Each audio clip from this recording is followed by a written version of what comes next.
Some people say 10 scale is the best scale, but maybe times 2, a giant 1/5 scale in your garage, as big as a car, should be your next purchase.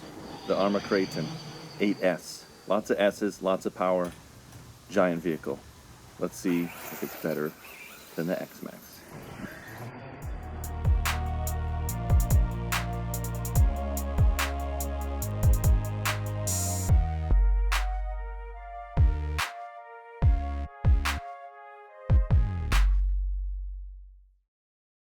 Fifth scale trucks are big, they're heavy, and they're fast, but not as fast as you'd think. The 8S truck comes in at about 35, maybe 40 miles an hour tops, and at a cool $900 for the truck, you still need batteries and a charger. Is it worth it? Yeah, it is. Because once you take the body off, and we'll get to that in a second, you've got a pretty good looking truck that handles well, and yes, it could use a little bit more speed, but who can't? We kicked 2 tires off, pop the hood, and underneath this is what we got. A big flat chassis with a lot of bracing. Why do you need so much bracing? It's big, it's long, and when you have a heavy truck and try to jump something, it's going to try to flex. To counter that, there's some ladder bracing on the chassis, 3 giant red metal rods that connect the top as a sort of a top brace. That's designed to stop the flex, or let it flex enough to where other things don't break. Strangely enough, they're quick connects, which you just do a body clip and pop out and all the shafts come out so you can clean it easier. Inside you got some nice Spectrum gear, 8S speed control that can handle it with the smart connectors, which I don't think are as smart as they say, but they're smart. You know, they're like a B student at least. Giant 27mm hex wheels, all metal gears. We'll show that everything in a second. 8S power is split into 2. You need 2 4S packs. It does recommend 100C. We're idiots. We got 50C. Maybe that limited our speed a little bit. It does go faster with higher C ratings. We've been shown that before.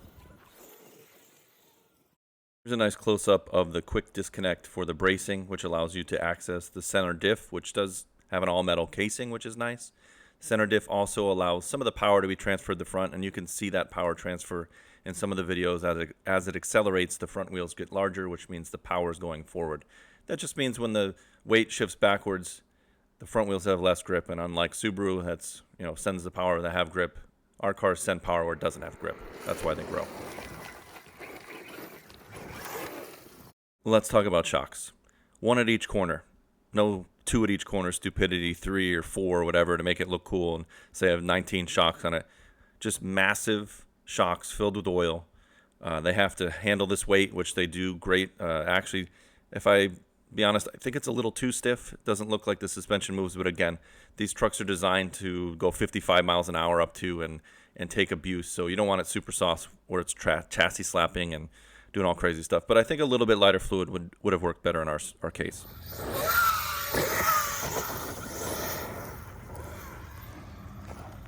I like that Arrma didn't reinvent the arm and try to do something wacky and different. This is your rear arm. It's a standard A-arm situation, or actually H-arm with a rear hub. 2 link positions, which are probably not going to move. Metal hexes, which are like 27 millimeters. My gripe of those is the pins are not captured, so they do fall out if you take the wheel off and push it out. They're not captured. Up front, you do get pillow ball suspension, which means you can adjust camber pretty easily and a little bit of width. You can see some shims in there, so you can adjust the camber and shim increments, probably like a 0.5 millimeter. Metal caps, which I'm not really sure what they do, but they look cool, and okay, they add rigidity to that spot. You still may break an arm. It's heavy if you smack it really hard on something. But overall, pretty standard looking front suspension with pillow balls. The downside of pillow balls, and I noticed this, it squeaks like an old wooden ship. I believe the name is Diversity. That's an Anchorman quote. We're stuck on the front suspension. The back side of the arm has aluminum braces to help, again, with some sort of rigidity, because I still think you could snap that off. But it does sandwich the plastic, make it a little stronger. All the balls are captured. Again, the pin isn't captured. Big, giant nuts. You may like them. This one's swinging a big bag, so you can actually use some snap-on tools on this thing. Bigger trucks mean bigger tools.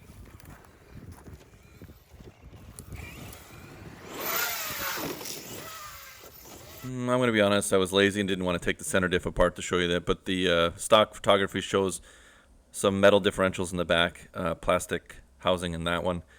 If I'm going to gripe, it doesn't look like they're fifth scale. They're big and beefy, probably from a monster truck or something like that, but they should hold up pretty well. Obviously, if you beat the crap out of anything, something's going to break, so no big deal, but cool, we got metal. I normally don't complain in the middle of a review, but this has smart battery technology, which means the charger knows what battery is, the car is supposed to know the battery. But here's showing something not smart about the design, which is strange to me, is that their own battery doesn't really fit in the battery hold down. The wires on this battery come out the side, which hit the plastic, and I'm assuming most of the batteries that the smart design come out the side like that. There's no way to not have them hit that, so maybe get a C+, and you're not the smartest kid in class with those batteries. And I probably hate Velcro battery straps more in this car because it's so big, yet it's so hard to get your fingers in there and get the battery in without it falling out of the holder for the strap. So how about a regular hold down for batteries, please? Thank you. All right, let's talk about handling, because I'm sure, like many people, nobody gives a crap if Derek hates Velcro. Even the sound is annoying. So let's start with something we normally don't on a basher / giant monster truck, is some track testing, because we did photos on a track, and why not drive it on a track? We're at the farm, Joe's backyard. If your backyard track looks like that, congratulations. So this big truck, it's hard to tell the scale, but this is a 10 scale track, and it's taking up most of the lane. Surprisingly to me that the car actually made it around the track, because just the size. It did push. You can tell that this thing didn't really want to turn in the tight lanes, which led up to some ramp-up issues of the timing jumps in the back, which over time you would get better. But surprisingly, the tires had pretty decent grip on the track. They're big knobbies. Active vehicle control, ABC, does impede your steering. It does help if you're a little bit loosey-goosey on the sticks there. But turn it off, and it turned in. You just have to take it slow, and you had to start really, it wanted to turn on throttle. So that's tough in tight lanes. You kind of try to punch it. Throttle control with the system was surprisingly good. Not a lot of cogging, and at the low end there was surprisingly good feel for a brushless, sensorless system. So I'll give it props for that. The 8S power did make a lot of noise.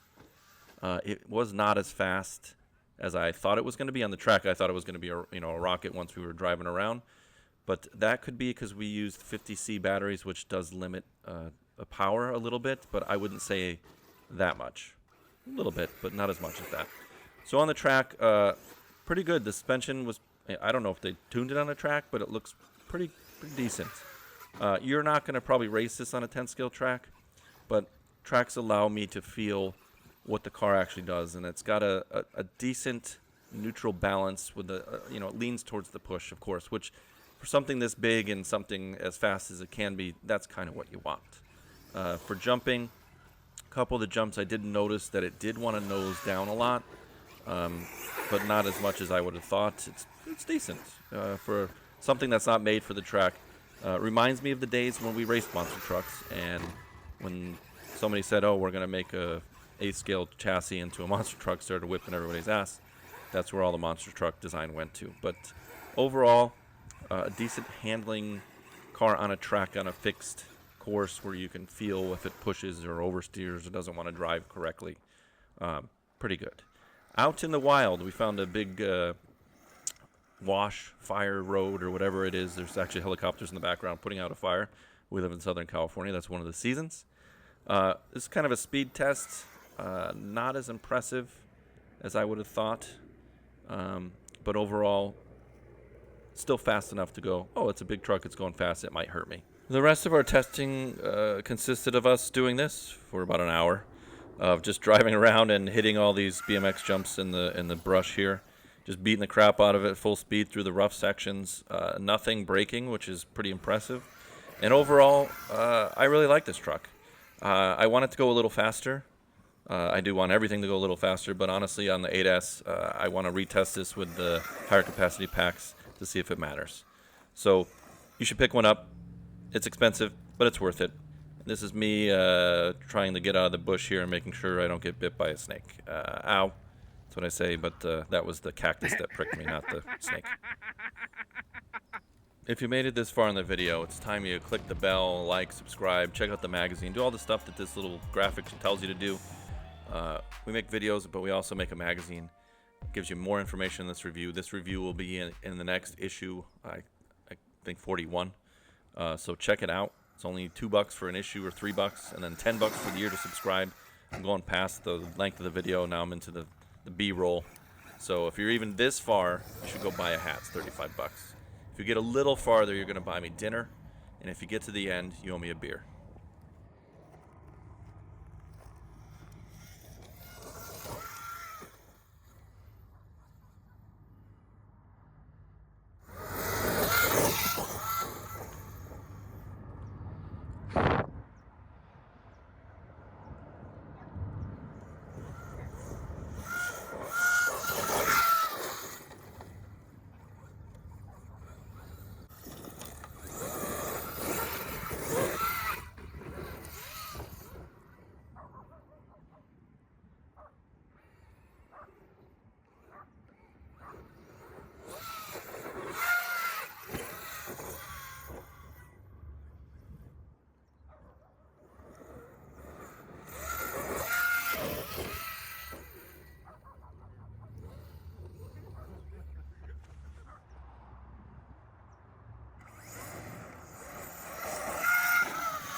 Shit!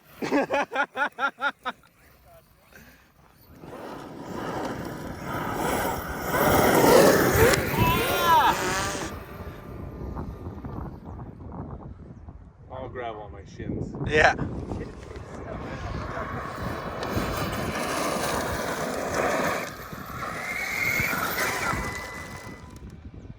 Thank you.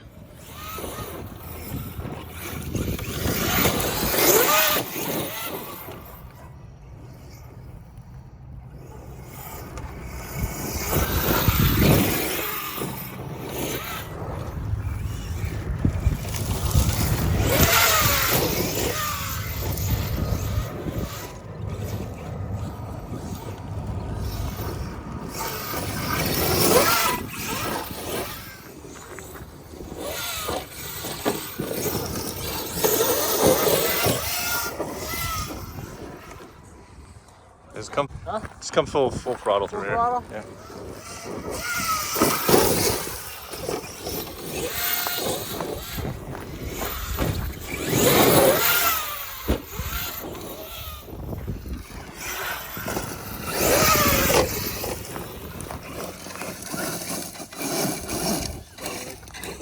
Stuck. Wasn't sure that was the way to go.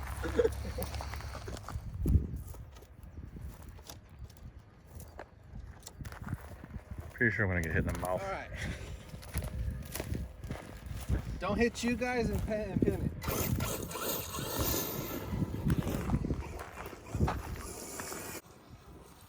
Fuck, dude. Why, Joe? Dude, you're 13 minutes in. If you're listening to this, email me. You have to figure out my email. It's pretty easy. And I'll send you a free issue. What the fuck? Using both eyes.